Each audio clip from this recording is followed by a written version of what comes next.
ಬೆಲೆನೇ ಇಲ್ಲ. ಈ ನೋಡಿದ್ರೆ ಕಲಾವಿದ್ರ ಆಗ್ಬಾರ್ದು ಅನ್ಸುತ್ತೆ. ಇದನ್ನೆಲ್ಲ ನೆನೆಸ್ಕೊಂಡ್ರೆ ತುಂಬಾ ಬೇಜಾರಾಗತ್ರಿ. ಯಾಕಂದ್ರ ಆಗಿದ್ ಮರ್ಯಾದಿ ಈಗಿಲ್ಲಲ್ಲ. ದುಡ್ಡು ಮುಖ್ಯ ಇರಲ್ರಿ, ಮರ್ಯಾದಿ ಮುಖ್ಯ ಇರ್ತೈತಿ. ರಂಗಭೂಮಿ ನಮ್ಮ ಸಂಸ್ಕೃತಿಯ ಜೀವಾಳ. ಆದರೆ ರಂಗ ಕಲಾವಿದರ ಬದುಕು ಮಾತ್ರ ಇನ್ನೂ ಹಲವು ಸವಾಲುಗಳಿಂದ ಕೂಡಿದೆ. ರಂಗಭೂಮಿಯಲ್ಲಿನ ಈಗಿನ ಬಹುಬೇಡಿಕೆಯ ಕ್ವೀನ್ ಎಂದೇ ಖ್ಯಾತಿ ಪಡೆದಿರುವ ಸೌಂದರ್ಯ ಬದಾಮಿ ಅವರ ಜೀವನದ ಮತ್ತೊಂದು ಮುಖ ಇಂದು ನಿಮ್ಮ ಮುಂದೆ. ಕಲಾವಿದರ ಜೀವನ ಎಷ್ಟು ಕಷ್ಟಕರವಾಗಿರುತ್ತದೆ, ಸಮಾಜದಿಂದ ಅವರಿಗೆ ಸಿಗಬೇಕಾದ ಗೌರವ ಸಿಗುತ್ತದೆಯೇ ಎಂಬ ಪ್ರಶ್ನೆಗಳಿಗೆ ಅವರು ಭಾವನಾತ್ಮಕವಾಗಿ ಉತ್ತರ ನೀಡಿದ್ದಾರೆ. ಹಾಗಾದ್ರೆ ಅವರು ಏನು ಮಾತನಾಡಿದ್ದಾರೆ ಕೇಳೋಣ ಬನ್ನಿ. ನಾ ಬಂಗಾರವ್ವ ಯಲ್ಲಪ್ಪ ಚಿಮಾಲ್ ಅವ್ರ ಮೊಮ್ಮಗಳು ನಾನು, ಅಂದ್ರೆ ಅವ್ರ ಮಗಳು ನಾನು. ಸೌಂದರ್ಯ ಬದಾಮಿ ರಂಗಭೂಮಿ ಕಲಾವಿದೆ. ಎಲ್ಲರಿಗೂ ನಮಸ್ಕಾರ. ನಾವಿನ್ನೂ ಬೆಳಿಬೇಕ್ರಿ, ನಾವಿನ್ನೂ ಸಣ್ಣ ಪುಟ್ಟ ಕಲಾವಿದ್ರು. ನಾಟಕ ಬಿಟ್ರೆ ಧಾರಾವಾಹಿಯಲ್ಲಿ ನಟನೆ ಮಾಡ್ಬೇಕಂತ ಆಸೆ ಇದೆ? ಆಸೆ ಏನಿಲ್ರಿ, ಇಲ್ಲ ರೀ. ಯಾಕಂದ್ರೆ ನಮ್ ಬಡತನ ರೀ. ನಾನು 12 ವರ್ಷದಿಂದನೂ ನಾಟಕ ಮಾಡ್ತಿರ್ತಿದ್ದೀನಿ. ಯಾಕಂದ್ರೆ ಅವಾಗ ನಮ್ಮ ಮನೇಲಿ ಯಾರು ದುಡಿತಾ ಇರ್ಲಿಲ್ರಿ. ನಮ್ಮ ಅಣ್ಣರು ಇಲ್ರಿ, ಯಾರು ಇಲ್ರಿ. ನಾವ್ 3 ಮಂದಿ ಮಕ್ಕಳು, ವಿನಾಯಕ ಚೇತನ್ ಇಬ್ರು ಅಂತಂಬ್ರಿ, ನಾನೊಬ್ಳೆ. ಅವಾಗ ನಮ್ಮ ಅಣ್ಣರು ಸಣ್ಣವ್ರು. ನಾವೇನೋ ನಮ್ಮ ಮಮ್ಮಿನೂ ಪಾತ್ರ ಮಾಡ್ತಿದ್ರು, ನಮ್ಮವರು ಪಾತ್ರ ಮಾಡ್ತಿದ್ರು. ಅವರು ದೊಡ್ಡ ಕಲಾವಿದ್ರಿ ಅವಾಗ. ಇವಾಗ ಅವ್ರು ಇಲ್ರಿ, ತೀರ್ಕೊಂಡಾರ್ರಿ. ಇವಾಗ ನಾನ ಮನೆತನ ನಡೆಸ್ಬೇಕ್ರಿ, ನಮ್ಮ ಅಣ್ಣರ್ ನಾನೇ ನೋಡ್ಕೋಬೇಕ್ರಿ. ಹೌದ್ರಿ, ಹಾದಿ ಆತ್ರಿ. ನಾನ್ ಕಾಮಿಡಿ ಪಾತ್ರ ಮಾಡ್ತೀನಿ. ಇನ್ನೂ ಹೆಸರಾಂತ ನಟಿಯರಿದ್ದಾರೆ.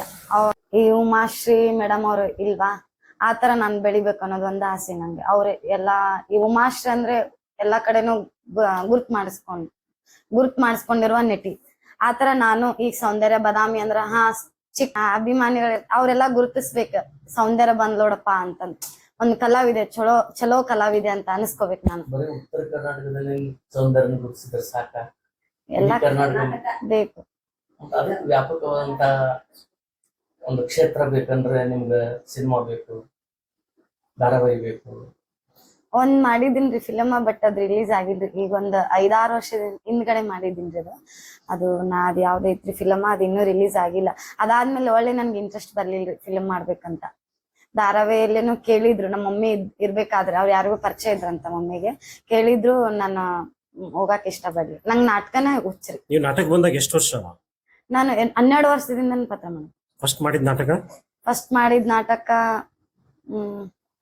ಅದ್ ಯಾವ್ದನ್ನ ಕುರುಬ ಹಚ್ಚಿದ ಕುಂಕುಮ.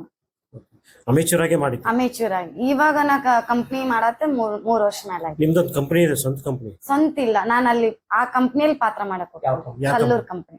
ಕಲ್ಲೂರ್ ಕಂಪನಿ ಒಳಗೆ ನಿಮ್ದೇ ಮೇನ್ ರೋಲ್ ಇರುತ್ತಾ? ಹೌದು, main role. Okay. So Banashankari ಜಾತ್ರೆಯಲ್ಲಿ ನಿಮ್ದು ಒಂದು ನಾಟಕ ಇರ್ತದೆ? ಇರುತ್ತಲ್ಲ. ಯಾವ ನಾಟಕ? ಏನಿದೆ ಬನಶಂಕರಿ ಜಾತ್ರೆ ಅನುಭವ ಏನಿದೆ? ಅದರಿಂದ ಅಲ್ಲಿ ಏನ್ ಬನಶಂಕರಿ ಒಳ ನಾಟಕ ಮಾಡಿದ್ನಲ್ಲ, ಇನ್ನೂ ಹೆಸರು ಮಾಡಿದೀನ್ರಿ ನಾನು. ಅಮೇಚೂರ್ಕಿನ್ನ 10 ಪಟ್ಟು ನಾನು ಅಲ್ಲಿ ಹೆಸರು ಮಾಡಿದೀನಿ. ನಂಗ ಆ ಕಂಪನಿ ಒಳಗ ಹೆಸರು ಬಂದೈತಿ. ಇದ್ರಾಗ ಬಾಳ ಇಂಟ್ರೆಸ್ಟ್ ಐತಿ ನಂಗೆ. ಫಿಲಮ್ ಅಷ್ಟೇ ಇಲ್ಲ. ಪ್ರೇಕ್ಷಕರ ಫೀಡ್ಬ್ಯಾಕ್ ನಿಮ್ಗೆ ಆಗಿಂದಾಗ ಸಿಗತ್ತ? ಹೌದ್ರಿ, ಹೌದು. ಚಪ್ಪಾಳೆ, ಸಿಳ್ಳು. ಮುಖ್ಯವಾಗಿ ಹಾಸ್ಯ ಪಾತ್ರ ಬಿಟ್ಟು ಬೇರೆ ಪಾತ್ರ ಮಾಡಿದೀರಾ? ಮಾಡಿನ್ರಿ. ಅವಾಗ ಒಂದ್ 7-8 ಸತಿ ವಿಲನ್ ಪಾತ್ರ ಮಾಡಿದೀನಿ. ಮುಂದೆ ಮಾಡ್ಬೇಕ್ರಿ. ಮತ್ತೆ ಇದೇ ಕಾಮಿಡಿ ಆದ್ರ ಕೇಳಲ್ರಿ ಜನ. ಮುಂಚೆ ಎಲ್ಲಾ ಇದ್ದ ಗೌರವ ಈಗಿಲ್ಲ ರೀ. ಅವಾಗೆಲ್ಲ ಅಮೇಚೂರ್ಗೆಲ್ಲ ಅವಾಗಿನ ಯೂಟ್ಯೂಬ್, ಇನ್ಸ್ಟಾಗ್ರಾಮ್ ಇವ್ಯಾವು ಇರ್ಲಿಲ್ರಿ. ಸೌಂದರ್ಯ ಬರಾಕತ್ತಳಪ್ಪ ಅಂತಾರ ಜನ. ಆದ್ರೆ ಈಗ ಅಯ್ಯೋ ಸೌಂದರ್ಯ ನೋಡಿ ನಾಳ ಮೊನ್ನೆ ಯೂಟ್ಯೂಬ್ ನೋಡಿ ನಾಳೆ ಆಕಿನ ಬಂದ, ಈ ತರ ಮರ್ಯಾದಿ ಇಲ್ಲ ಇವಾಗ. ಅವಾಗಿದ್ದ ಮರ್ಯಾದಿ ಇವಾಗಿಲ್ಲ. ಅಂದ್ರೆ ಕಲೆಯಾಗಿ ಸೌಂದರ್ಯ ಗುರುತಿಸುವುದಿಲ್ಲ. ಹಂಗೂ 100% ರೀ. ಈಗ ಅಮೇಚೂರ್ ಆಗಿ ಎಲ್ಲೆಲ್ಲಿ ಹೋಗಿದ್ದೀರಿ ನಾಟಕ ಮಾಡ್ಲಿಕ್ಕೆ?